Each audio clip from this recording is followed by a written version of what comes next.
Dentro de la trama de mis tratamientos psicoanalíticos de histeria, neurosis obsesiva, etc., muchas veces me he visto en la situación de tener que ocuparme de fragmentos de recuerdos que al individuo le han quedado en la memoria desde los primeros años de su niñez.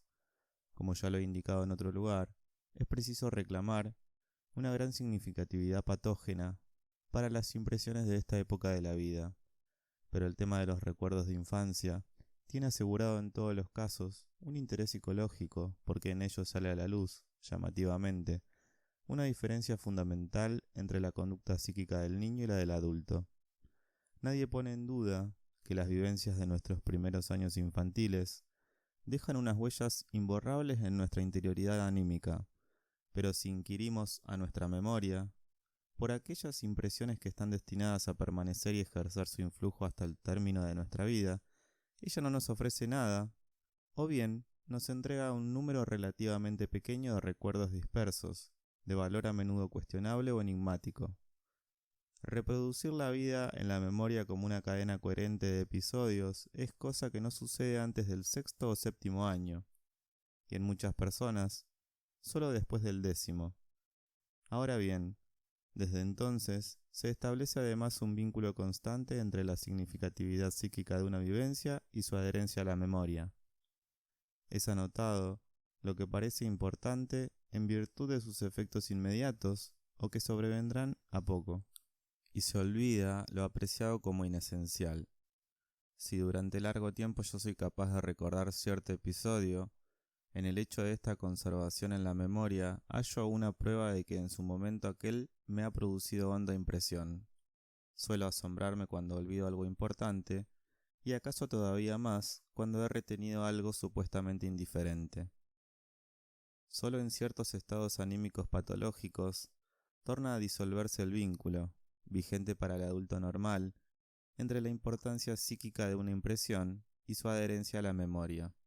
El histérico, por ejemplo, generalmente se muestra amnésico para el total o una parte de aquellas vivencias que han llevado al estallido de su afección y que en virtud de esta causación han devenido significativas para él, o bien prescindiendo de ello, poseerían importancia por su propio contenido. Yo consideraría la analogía entre esta amnesia patológica y nuestra amnesia normal sobre el período infantil como un valioso indicio de los estrechos vínculos entre el contenido psíquico de la neurosis y nuestra vida infantil. Tan habituados estamos a esta falta de recuerdo para las impresiones infantiles que solemos ignorar el problema que tras ellas se oculta, y nos inclinamos a considerarlo algo natural, dado el estado rudimentario de la actividad anímica en el niño. En realidad, el niño de desarrollo normal nos muestra, ya a la edad de 3 a 4 años, una enormidad de operaciones anímicas de suma complejidad en sus comparaciones, razonamientos y en la expresión de sus sentimientos, y no se intelige sin más que debiera de haber amnesia para estos actos psíquicos, tan plenamente equiparables a los de una edad posterior. Un prerequisito indispensable para elaborar los problemas psicológicos que se anudan a los recuerdos de la primera infancia sería desde luego la recopilación de material comprobando, por medio de encuestas, qué clase de recuerdos de esa época de la vida es capaz de comunicar un gran número de adultos normales. Un primer paso en esta dirección han dado B y C. Henry en 1895, distribuyendo un cuestionario por ellos confeccionado, los resultados en extremo sugerentes de esta encuesta, que incluyó respuestas de 123 personas, fueron publicados luego por ambos autores. Pero como hoy está lejos de mi intención agotar el tema, me conformaré con poner de relieve aquellos pocos puntos desde los cuales yo pueda introducir los por mí llamados recuerdos encubridores. La edad de la vida en que se sitúa el contenido de los más tempranos recuerdos infantiles varía, las más de las veces, entre los 2 y los 4 años. Así ocurre en 88 personas de la serie de observaciones de los Henry. Pero hay algunos cuya memoria se remonta más atrás, aún al período en que todavía no habían cumplido el primer año, y por otra parte, personas cuyo recuerdo más temprano solo proviene del sexto, séptimo y aún octavo año. No se pueden indicar por ahora los nexos en que se insertarían estas diferencias individuales, pero nótese, dicen los Henry, que una persona cuyo recuerdo más temprano se remonta a una muy tierna edad, por ejemplo al primer año de vida, también dispone de otros recuerdos singulares para los años siguientes, y que la reproducción del vivenciar como una cadena continua de recuerdos empieza en ella en un punto más temprano, acaso desde el 5.º año, que en otras cuyo primer recuerdo corresponde a una época posterior. Por tanto, lo que en ciertas personas se anticipa o se retarda no es solamente el punto temporal de emergencia de un primer recuerdo, sino también la función íntegra del recordar. Un particularísimo interés se dirigirá a averiguar cuál puede ser el contenido de estos recuerdos, los más tempranos de la infancia. De la psicología del adulto, uno no podría menos que extraer esta expectativa. Dentro del material de lo vivenciado, se escogerán como dignas de nota aquellas impresiones que han provocado un afecto poderoso o que fueron discernidas como sustantivas por las consecuencias que poco después produjeron. Y en efecto, una parte de las experiencias recopiladas por los Henry parece corroborar esta experiencia, pues ellas delatan, como los contenidos más frecuentes de los primeros recuerdos infantiles, por un lado ocasiones de miedo, vergüenza, dolores corporales, etc., y por el otro, importantes episodios, tales como enfermedades, sucesos de muerte, incendios, nacimientos de hermanitos, etc. Así, uno se inclinaría a suponer que el principio de la selección mnémica es para el alma infantil el mismo que para los adultos. Es cosa evidente, pero merecedora de expresa mención, que los recuerdos infantiles conservados atestiguan sobre aquellas impresiones a las cuales se dirigía el interés del niño, a diferencia del interés del adulto. Así, se explica fácilmente que una mujer comunique, por ejemplo, acordarse de diversos accidentes sufridos por sus muñecas cuando ella tenía 2 años, mientras que es amnésica para los más serios y tristes sucesos que habría podido percibir en esa época. Ahora bien, está en total oposición a esa expectativa, y no puede menos que provocar legítimo asombro, enterarnos de que en muchas personas los más tempranos recuerdos infantiles tienen por contenido unas impresiones cotidianas e indiferentes, vivenciar las cuales no pudo desplegar un influjo afectivo ni siquiera sobre el niño, y que han sido registradas, no obstante, con todo detalle, se diría con hiperrelieve, al paso que tal vez no se guardaron en la memoria unas vivencias simultáneas que, según el testimonio de los padres, provocaron intensa conmoción al niño. Así, los Henry cuentan sobre un profesor de filología cuyo recuerdo más temprano, del período que va de los 3 a los 4 años, le mostraba la imagen de una mesa tendida sobre la cual estaba una fuente con hielo, pero en esa misma época aconteció la muerte de su abuela, que el niño, según declararon sus padres, sintió muchísimo. Sin embargo, el ahora profesor de filología nada sabe de ese fallecimiento. De esa época solo se acuerda de una fuente con hielo. Otro sujeto informa, como su primer recuerdo de la infancia, sobre un episodio de un paseo en que arrancó una rama de un árbol. Cree poder indicar todavía hoy el lugar donde ello ocurrió. Estaban presentes varias personas, y una de ellas lo ayudó. Los Henry califican de raros estos casos. Según mis experiencias, es cierto que recogidas la mayoría en neuróticos, son asaz frecuentes. Uno de los informantes de los Henry ha ensayado una explicación que yo debo declarar certera en todos sus puntos, para estas imágenes mnémicas de inconcebible inocencia. Opina que en tales casos, la escena en cuestión quizás solo se conservó incompleta en el recuerdo. Justamente por ello, parece no decir nada. Es que en los elementos olvidados estaría contenido todo lo que convertía a la impresión en digna de nota. Puedo corroborar que las cosas son realmente así, solo que preferiría decir, en vez de los elementos de la vivencia olvidados, elementos desechados. A menudo he conseguido, por medio del tratamiento psicoanalítico, descubrir la pieza faltante de la vivencia infantil y así demostrar que la impresión de la cual había quedado en el recuerdo un torso realmente obedecía a la premisa de que en la memoria se conserva lo más importante. Es verdad que esto no nos explica la rara selección que la memoria practica entre los elementos de una vivencia.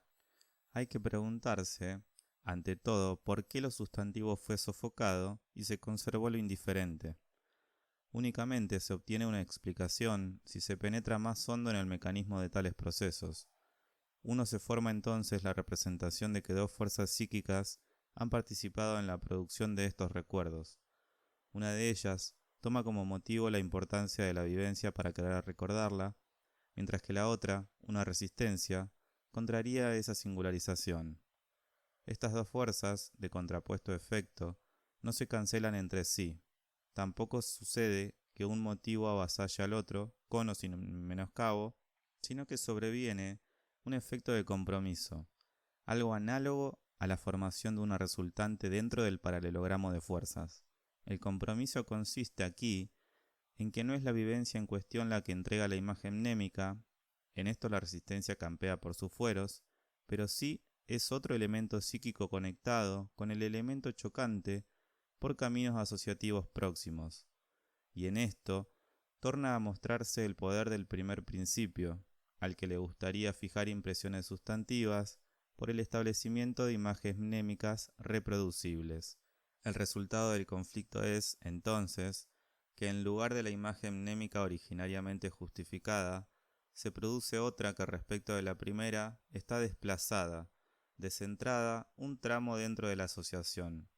Como fueron los componentes importantes de la impresión los que provocaron el choque, es preciso que el recuerdo sustituyente esté despojado de este elemento importante. Por eso es fácil que tenga aspecto trivial. Nos parece incomprensible porque querríamos advertir en su propio contenido el fundamento de que fuera conservado en la memoria, cuando ese fundamento descansa en el vínculo entre ese contenido y otro, sofocado. Para servirme de un símil popular, cierta vivencia de la niñez no cobra imperio en la memoria porque ella misma sea oro, sino porque estuvo guardada junto a algo de oro. Entre los muchos casos posibles de una sustitución de contenido psíquico por otro, todos los cuales hallan su realización dentro de constelaciones psíquicas diferentes, el de los recuerdos infantiles que aquí consideramos, en que los componentes inesenciales de una vivencia subrogan en la memoria a los esenciales, es evidentemente uno de los más simples. Consiste en un desplazamiento sobre la asociación por contigüidad, o si se tiene en vista el proceso íntegro, una represión, esfuerzo de desalojo, con sustitución por algo avecindado, dentro del nexo del lugar y de tiempo. He tenido ocasión de comunicar un caso muy semejante de sustitución, tomado del análisis de una paranoia. Conté allí sobre una señora que tenía alucinaciones. Las voces le repetían largos fragmentos de La alegría de Otto Ludwig y eran justamente los pasajes de menor importancia y más incidentales de esa creación poética. El análisis demostró que otros pasajes de la misma historia habían despertado los más penosos pensamientos en la enferma. El afecto penoso fue un motivo para la defensa, pero por otro lado, no se pudieron sofocar los motivos que llevaban a proseguir aquellos pensamientos. Se produjo así un compromiso que puso de resalto en el recuerdo, con intensidad y nitidez patológicas, los fragmentos inocentes. El proceso aquí discernido, conflicto, represión, sustitución con formación de compromiso, retorna en todos los síntomas psiconeuróticos y proporciona la clave para entender la formación de síntoma. No carece de significación, entonces, que se lo pueda demostrar también en la vida psíquica de los individuos normales, el hecho de que en estos influya sobre la selección, precisamente, de los recuerdos infantiles, aparece como un nuevo indicio del estrecho vínculo, ya destacado, entre la vida anímica del niño y el material psíquico de las neurosis. Los procesos, evidentemente muy sustantivos, de la defensa normal y patológica, así como los resultados del desplazamiento a que llevan, no han sido, hasta donde yo tengo noticia, estudiados por los psicólogos, y por eso resta todavía comprobar los estratos de la actividad psíquica donde aquellos tienen vigencia y las condiciones en que esto sobreviene. La razón de ese descuido muy bien puede ser que nuestra vida psíquica, en la medida en que deviene objeto de nuestra percepción interna consciente, no deja discernir nada de estos procesos, salvo en los casos que llamamos falacias o en algunas operaciones psíquicas que persiguen un efecto cómico. La afirmación de que una intensidad psíquica es desplazada de una representación, que a partir de entonces permanece abandonada, sobre otra, que ahora sigue cumpliendo el papel psicológico de la primera, produce sobre nosotros tan extraño efecto como ciertos rasgos de los mitos griegos. Por ejemplo, que los dioses revistan a un hombre de belleza como si ésta fuera una envoltura, donde nosotros solo notaríamos la transfiguración por un cambio en el juego mímico.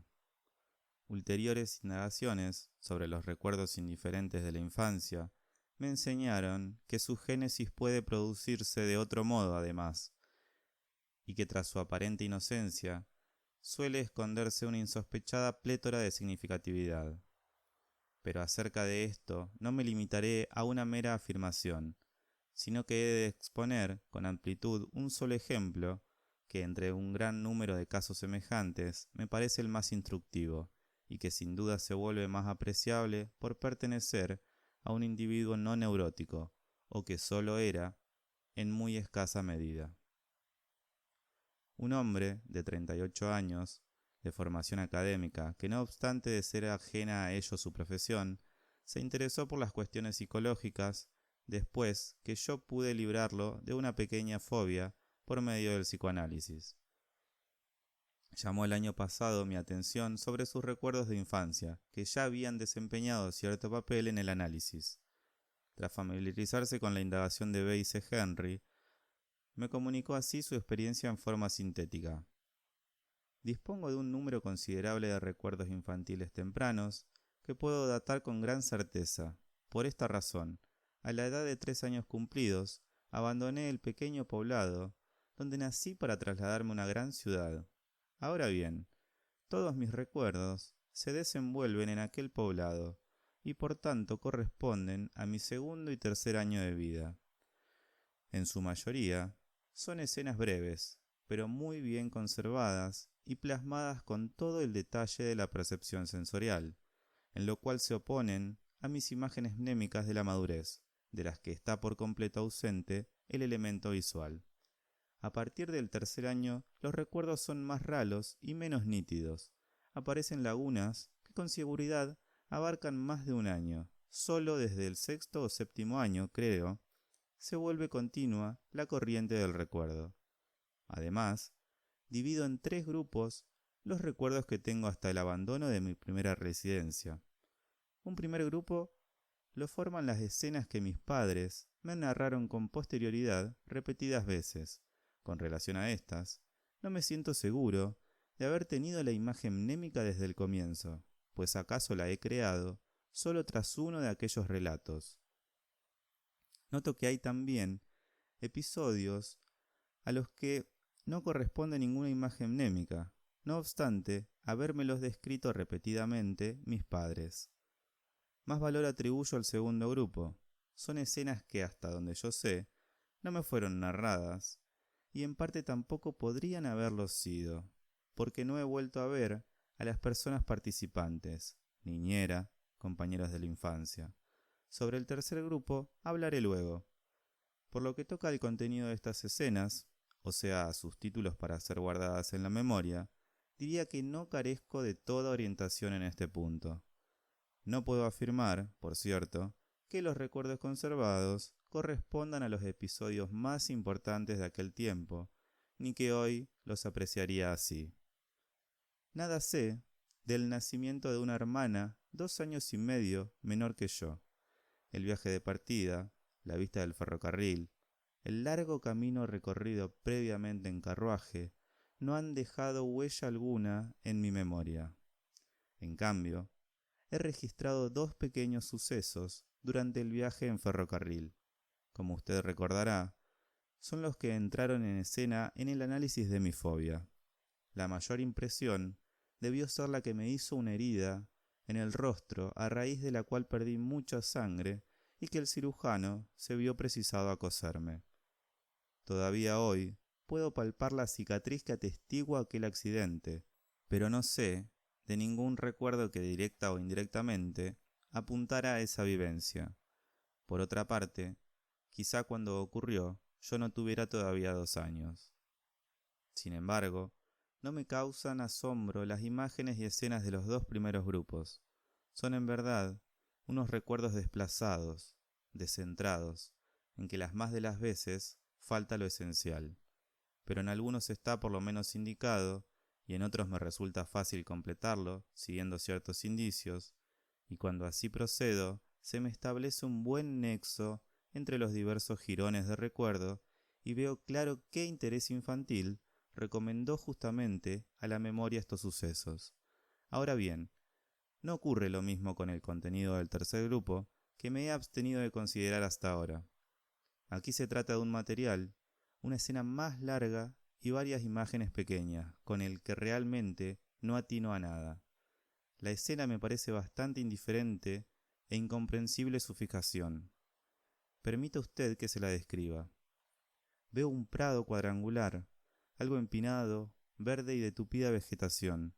Dentro de lo verde, muchísimas flores amarillas. Evidentemente son de diente de león común. En lo alto del prado, una casa campesina, ante cuya puerta están de pie 2 mujeres que conversan animadamente entre sí. La campesina, de pañuelo en la cabeza, y una niñera. En el prado juegan 3 niños. Uno de ellos soy yo, entre 2 y 3 años de edad. Los otros 2, mi primo, un año mayor, y mi prima, hermana de él, que tiene casi mi misma edad. Cogemos las flores amarillas y cada uno tiene en la mano un número de flores ya cogidas. El ramillete más hermoso lo tiene la niñita, pero nosotros, los varones, como obedeciendo a una consigna, caemos sobre ella y le arrancamos las flores. Ella corre, llorando, cuesta arriba por el prado y recibe como consuelo de la campesina un gran trozo de pan negro. Apenas nosotros lo vemos, arrojamos las flores, nos precipitamos también hacia la casa e igualmente pedimos pan. Lo recibimos también, la campesina corta el pan con un cuchillo largo. Este pan me sabe exquisito en el recuerdo, y con esto se interrumpe la escena. Ahora bien, ¿qué justifica en esta vivencia el gasto amnémico a que me ha movido? En vano me he quebrado la cabeza acerca de ello. ¿Recae el acento en nuestra poco amable conducta hacia la niñita? ¿Acaso el amarillo del diente de león, que hoy naturalmente no hallo hermoso, agradaba tanto por entonces a mis ojos? ¿O después de atravesar por el prado el pan me supo tanto, pero tanto mejor que de ordinario como para convertírseme en una impresión imborrable? Tampoco puedo hallar vínculos de esta escena con el interés, fácil de colegir, que otorga coherencia a las otras escenas infantiles. Tengo toda la impresión de que algo no anduviera derecho en esta escena. El amarillo de las flores resalta demasiado del conjunto, y el buen sabor del pan me parece tan bien exagerado como alucinatoriamente. A raíz de ello, no puedo menos que recordar unos cuadros que cierta vez he visto en una exposición paródica, en que ciertos elementos no estaban pintados, sino aplicados plásticamente, y eran desde luego los más inconvenientes. Por ejemplo, los polizones de las damas ahí pintadas. ¿Puede usted mostrarme un camino que lleve a esclarecer o interpretar este superfluo recuerdo de infancia? Me pareció aconsejable preguntar desde cuándo lo ocupaba este recuerdo, si retornaba a su memoria periódicamente desde la infancia, o si afloró en algún momento posterior tras una ocasión recordable. Esta pregunta fue todo cuanto me hizo falta aportar para la solución de la tarea. Mi interlocutor halló por sí solo lo demás, pues no era ningún novato en tales trabajos. Respondió: nunca se me había ocurrido pensar en eso. Después que usted me lo ha preguntado, se me hace casi una certeza que este recuerdo de infancia no me ocupó en mi niñez. Pero puedo concebir también la ocasión de que partió el despertar de estos y de muchos otros recuerdos de mis primeros años. A los 17 años, siendo yo estudiante secundario, por primera vez volví a mi lugar de nacimiento durante un periodo de vacaciones, y ello como huésped de una familia que era amiga nuestra desde aquella prehistoria. Y sé muy bien qué plétora de excitaciones se adueñó de mí esa vez, pero ya veo que deberé contarle todo un gran tramo de mi biografía. Viene el caso, y usted lo ha conjurado con su pregunta. Oiga, pues, soy hijo de unas gentes que originariamente tuvieron su buen pasar, que vivieron, creo, con bastante holgura en aquel villorrío provinciano. Cuando yo tenía más o menos 3 años de edad, sobrevino una catástrofe en la rama industrial de que mi padre se ocupaba. Perdió su fortuna y nos vimos forzados a abandonar el villorrío para trasladarnos a una gran ciudad. Vinieron entonces unos largos, duros años, de los cuales pienso que no merecía registrarse nada. En la ciudad nunca me sentí cómodo. Ahora opino que nunca me abandonó en la añoranza de los hermosos bosques del solar natal, a los que solía escapar de mi padre apenas pude caminar, según lo atestigua un recuerdo conservado de aquella época. Eran mis primeras vacaciones en el campo, esas que hice a los 17 años, y como ya dije, fui huésped de una familia amiga que desde nuestra emigración había progresado mucho. Tuve oportunidad de comparar el bienestar que allí reinaba con el modo de vivir que llevábamos en nuestra casa de la ciudad. Y bien, ya no vale ninguna digresión. Tengo que confesarle que otra cosa, además, me excitó poderosamente. Yo tenía 17 años, y en la familia que me hospedó había una hija de 15, de quien me enamoré enseguida. Fue mi primer entusiasmo, asaz intenso, pero mantenido en total secreto. A los pocos días, la muchacha partió de viaje hacia el establecimiento educativo del que había venido, también ella para las vacaciones, y esta separación, luego de un trato tan breve, no hizo sino exacerbar la añoranza.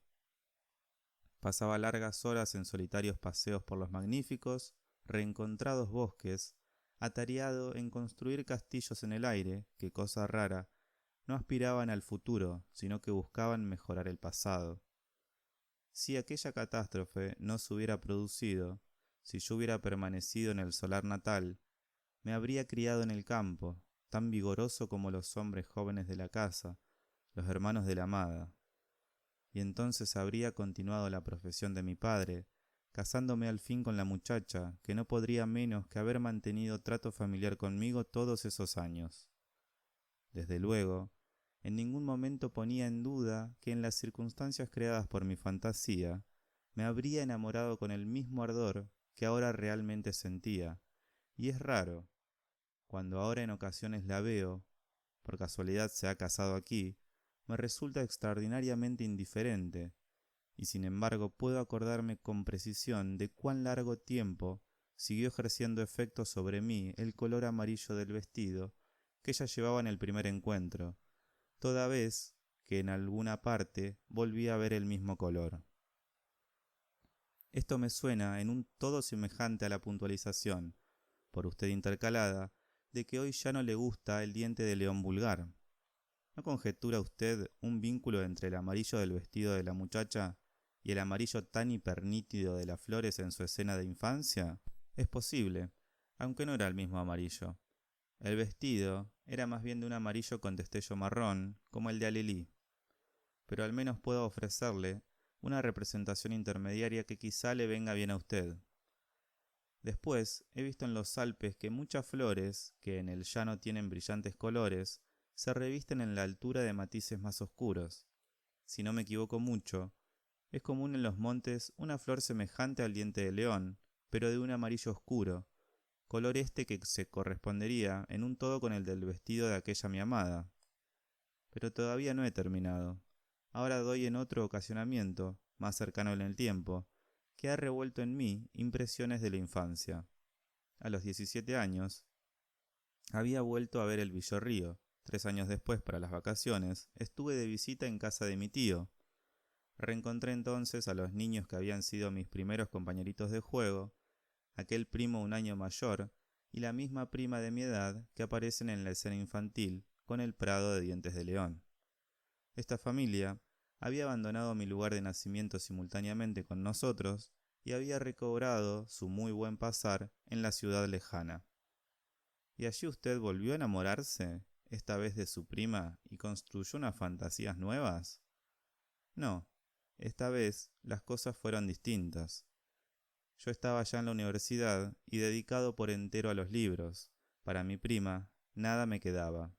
Que yo lo sepa, no forjé entonces ninguna de tales fantasías, pero creo que mi padre y mi tío forjaron el plan de que yo trocara mi abstruso estudio por otro de aplicación más práctica, y después de terminados mis estudios, me radicara en el lugar de residencia de ese tío y tomara por esposa a mi prima. Como notaron lo absorbido que yo estaba en mis propios designios, se abandonó aquel plan. No obstante, creo haberlo colegido con certeza. Solo después, como joven universitario, atenaciado por el apremio de la vida y debiendo esperar tanto tiempo para conseguir un puesto en esta ciudad, acaso hube de pensar muchas veces en que la intención de mi padre para conmigo era en verdad buena, y mediante ese proyecto matrimonial quería resarcirme de la pérdida que aquella catástrofe primera me había traído para toda la vida. En esa época de sus duras luchas por el pan, yo situaría el afloramiento de la escena infantil en cuestión, siempre que pueda usted corroborarme que por esos mismos años conoció por primera vez el mundo alpino. En efecto, fue así. Por ese tiempo, excursiones a la montaña eran la única diversión que yo me permitía, pero no le entiendo a usted bien. Enseguida se lo aclaro. De su escena infantil, ha destacado usted como el elemento más intenso, que le supo exquisito, el pan campesino. ¿No advierte que esta representación, sentida casi alucinatoriamente, se corresponde con aquella idea de su fantasía que de haber permanecido en el solar natal, casándose entonces con aquella niña, la del vestido amarillo, cuán cómoda le habría resultado la vida, o expresado simbólicamente cuán bien le habría sabido su pan, por el cual debía luchar tanto en ese tiempo posterior? Y el amarillo de las flores apunta a la misma niña. Por otra parte, en la escena de infancia tiene usted elementos que se puedan referir a la segunda fantasía, la de haberse casado con su prima. Arrojar las flores para trocarlas por un pan no me parece un mal disfraz para el propósito que su padre tenía hacia usted. Debía usted abandonar sus ideales poco prácticos y abrazar un estudio para ganarse el pan, ¿no es verdad? Entonces yo habría de este modo fusionado entre sí las dos series de fantasías sobre la vida de bienestar que habría podido tener.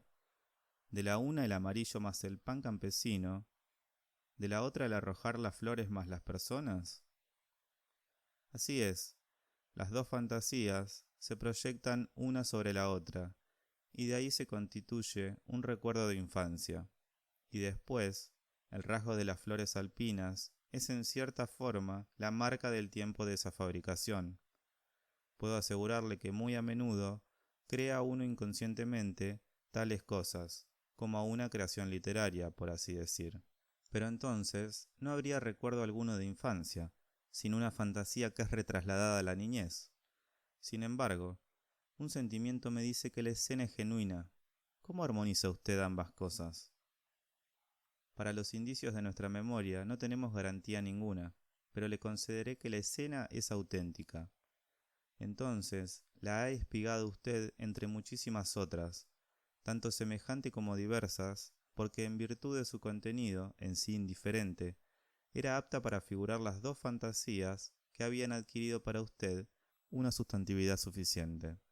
A un recuerdo así, cuyo valor consiste en subrogar en la memoria unas impresiones y unos pensamientos de un tiempo posterior, y cuyo contenido se enlaza con el genuino mediante vínculos simbólicos y otros semejantes, lo llamaría un recuerdo encubridor. En todo caso, dejará usted de asombrarse por el frecuente retorno de esta escena a su memoria. Ya no se la puede llamar inocente si ella, como lo hemos descubierto, está destinada a ilustrar los más importantes giros de su biografía, el influjo de los dos resortes pulsionales más poderosos, el hambre y el amor. Sí, al hambre lo ha figurado bien, pero ¿y al amor? En lo amarillo de las flores, opino yo.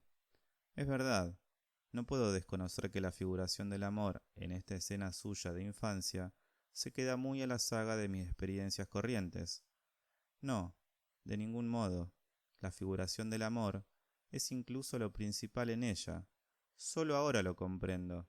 Considere usted, quitar las flores a una niña, eso equivale a decir, deflorarla. ¿Qué oposición entre el descaro de esta fantasía y mi timidez en la primera oportunidad, y mi indiferencia en la segunda? Puedo asegurarle que unas fantasías osadas de esa índole constituyen el regular complemento de la timidez juvenil. Pero entonces la fantasía que se muda en estos recuerdos de infancia, ¿no sería una fantasía consciente que yo pueda recordar sin una inconsciente? Unos pensamientos inconscientes que continúan a los conscientes. Usted piensa entre sí, si yo me hubiera casado con esta o con aquella, y tras ello se genera la impulsión de representarse ese casarse. Ahora yo mismo puedo continuarlo. Lo más atractivo de todo el tema es, para el tunante mozalbete, la representación de la noche de bodas. ¿Qué sabe él de lo que viene después? También, ¿tener trascendencia? Pero esta representación no osa salir a la luz. La voz dominante de la discreción y del respeto a la niña la mantiene sofocada. Entonces permanece inconsciente. Y cambia de carril hacia un recuerdo de infancia. Usted tiene razón, lo groseramente sensual de la fantasía es la razón de que no se desarrolle en una fantasía consciente, sino que se vea precisada a conformarse con que se la recoja en una escena infantil, como alusión en forma metafórica. Floral. Pero, ¿por qué justamente en una escena de infancia?, preguntaría yo. Quizá por amor de su inocencia. ¿Puede usted imaginar una oposición más tajante a unos tan enojosos designios de agresión sexual que el ajetreo de unos niños?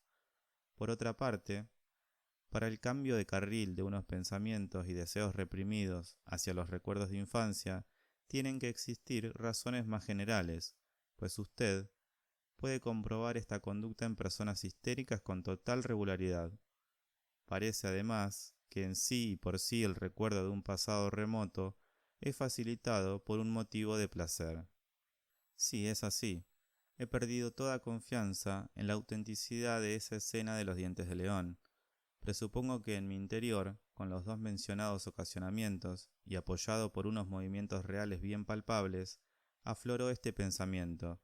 Si te hubieras casado con esta niña o con la otra, tu vida habría sido mucho más agradable, que en la corriente sensual repite dentro de mí los pensamientos de la prótasis en unas representaciones que pueden brindarle satisfacción, que esta segunda versión del mismo pensamiento permanece inconsciente a consecuencia de ser inconciliable con la predisposición sexual dominante, pero justamente por ello fue puesta en estado de perdurar dentro de la vida psíquica cuando hacía mucho que la versión consciente había sido derogada por la alteración de la realidad objetiva, que la frase que permaneció inconsciente se afana, siguiendo una ley vigente, como dice usted, en transmudarse a una escena de infancia que tiene permitido devenir consciente a causa de su inocencia, que a tal fin tuvo que experimentar una refundición nueva, o más bien dos, una que arrebata a la prótesis lo chocante expresándolo figuralmente,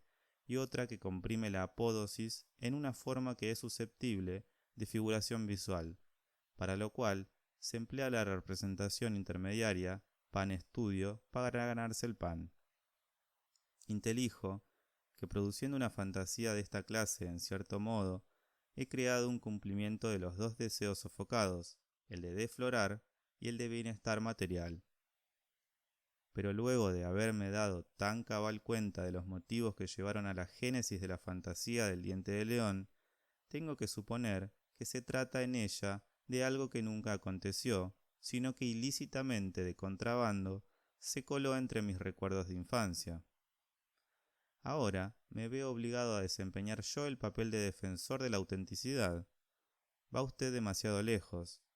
Me ha hecho usted decir que cada una de estas fantasías sofocadas tiene la tendencia a tomar el desvío de una escena infantil. Admita ahora que ello no se consigue si no hay ahí una huella anémica cuyo contenido ofrezca puntos de contacto con la fantasía que, por así decir, la solicite. Una vez hallado un punto de contacto de esa índole, en este caso es el de florar, el arrebatar las flores, el restante contenido de la fantasía es remodelado mediante todas las representaciones intermediarias admisibles, piense usted en el pan, hasta que resulten nuevos puntos de contacto con el contenido de la escena infantil. Es muy posible que en el curso de este proceso la misma escena infantil sufra alteraciones. Estoy seguro de que siguiendo este camino se producen también falseamientos del recuerdo. En su caso, la escena de infancia parece haber sido solo cincelada. Piense en el desmedido realce del amarillo y en el exageradamente rico sabor del pan, pero la materia prima era utilizable. De no haberlo sido, este recuerdo no hubiera podido ser elevado a la conciencia entre todos los otros. No habría usted tenido ninguna escena así como recuerdo de infancia, o quizás habría tenido otra, pues ya sabe cuán fácil es para nuestro ingenio tender puentes de conexión desde un punto cualquiera a otro cualquiera.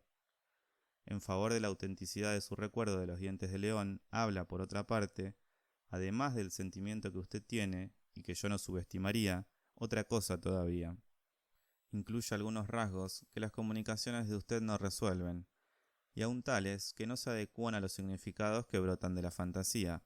Por ejemplo, que su primo lo ayuda a arrebatar las flores a la pequeña. ¿Podría usted conectar con algún sentido esa ayuda en deflorar? ¿O el grupo de la campesina y la niñera en lo alto frente a la casa? Creo que no. La fantasía no se recubre entonces por completo con la escena de infancia, solo se apuntala en algunos puntos de ella. Esto aboga en favor de la autenticidad del recuerdo de infancia. ¿Cree usted que este tipo de interpretación de unos recuerdos de infancia, al parecer inocentes, vale para muchos casos? Según mis experiencias, sí. ¿Quiere usted ensayar, a modo de entretenimiento, en los dos ejemplos comunicados por los Henry, si admiten ser interpretados como recuerdos encubridores de vivencias y deseos posteriores? Me refiero al recuerdo de la mesa puesta sobre la que hay una fuente con hielo, que parece destinado a entramarse con la muerte de la abuela, y el segundo, de la rama que el niño arranca durante un paseo, para lo cual otra persona lo ayuda. Él reflexionó un rato. Con el primer ejemplo no atinó a nada. Está en juego, muy probablemente, un desplazamiento, pero no se coligen los eslabones intermedios. En cuanto al segundo, osaría una interpretación, si no fuera francesa, la persona que lo comunica como propio. Ahora soy yo quien no lo comprendo. ¿Qué cambiaría con eso? Cambiaría mucho, pues es probable que la expresión lingüística procure la conexión entre el recuerdo encubridor y el encubierto.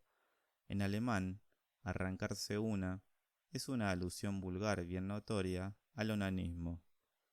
La escena trasladaría a la primera infancia una seducción onanista ocurrida después, puesto que alguien lo ayuda a hacerlo. Sin embargo, esto no armoniza bien, pues en la escena infantil están presentes muchas otras personas, mientras que tuvo que ser en la soledad y en secreto como fue inducido al onanismo. Pero esta misma oposición me habla en favor de su concepción, sirve a su vez para volver inocente la escena. ¿Sabe usted qué significa que en el sueño veamos mucha gente ajena, como tan a menudo sucede en los sueños de desnudez, en los que nos sentimos tan terriblemente turbados? No otra cosa que, secreto lo cual, es expresado entonces por su opuesto. Por lo demás, esta interpretación no deja de ser una broma. En realidad, no sabemos si en las palabras romper una rama de un árbol o en una frase convenientemente rectificada, un francés discernirá una alusión al onanismo. El análisis precedente, que se comunicó con la mayor fidelidad posible, ha de haber aclarado en alguna medida el concepto de un recuerdo encubridor como tal, que debe su valor mnémico no a su contenido propio, sino a un vínculo con otro contenido, sofocado. Según sea el tipo de ese vínculo, se pueden distinguir diversas clases de recuerdos encubridores.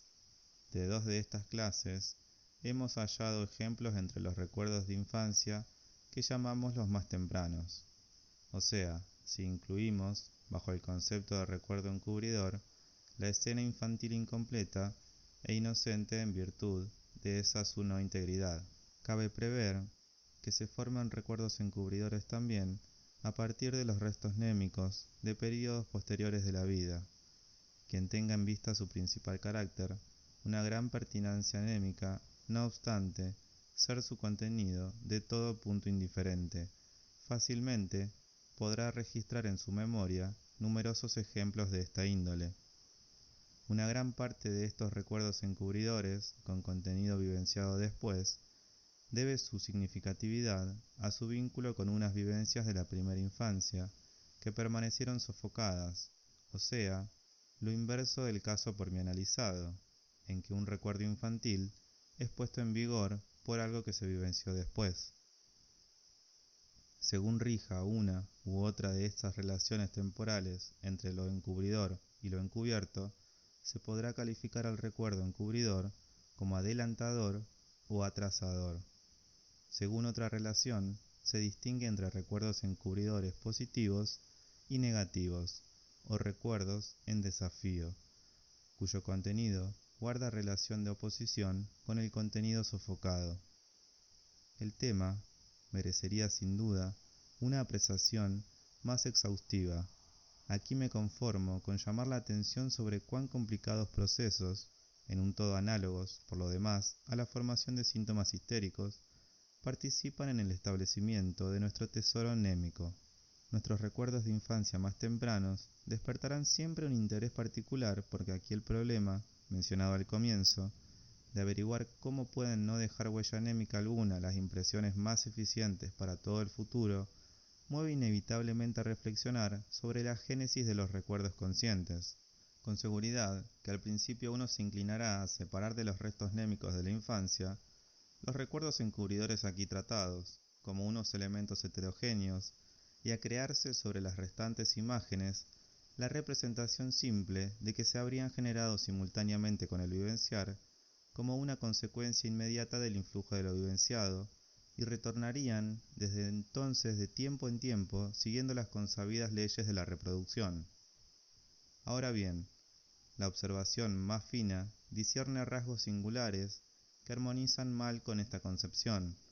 Los siguientes, sobre todo, en la mayoría de las escenas infantiles sustantivas y exentas de toda otra objeción, uno ve en el recuerdo a la persona propia como un niño, y sabe que uno mismo es ese niño, pero ve a ese niño como lo vería un observador situado fuera de la escena. Los Henry no han dejado de apuntar que muchos de sus informantes señalan de manera expresa esta peculiaridad de las escenas infantiles. No obstante, resulta claro que esa imagen némica no puede ser la repetición fiel de la impresión entonces sentida. En efecto, uno se encontraba en medio de la situación y no atendía a sí mismo, sino al mundo exterior.